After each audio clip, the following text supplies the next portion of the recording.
PTI और हुक्मरान इत्तेहाद का बाज़ाब्ता मुज़ाकरात का आगाज़ हो गया है। मुल्क भर में एक रोज़ इंतखाबात के हवाले से हुक्मरान इत्तेहाद और पाकिस्तान तहरीक-ए-इंसाफ पीटीआई की क़यादत के दरमियान मुज़ाकरात का पहला दौर ख़त्म हो गया। दोनों रहनुमाओं के दरमियान इत्तफ़ाक़ पाया गया कि मुज़ाकरात जारी रहेंगे और कल दोबारा इजलास होगा।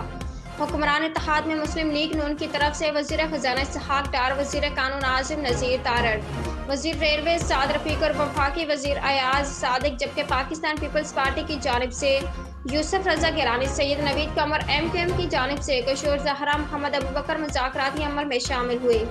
हुकूमत की जानिब से तश्कील दी जाने वाली 7 रुकनी कमेटी में जमीयत उलमा इस्लाम का कोई नुमाइंदा शरीक नहीं है। ख्याल रहे कि जमीयत उलमा इस्लाम के अमीर मौलाना फजलुर रहमान मुतअद्दिद बार कह चुके हैं कि तहरीक इंसाफ के साथ होने वाले मुज़ाकरात में किसी भी जगह हिस्सा नहीं बनेंगे।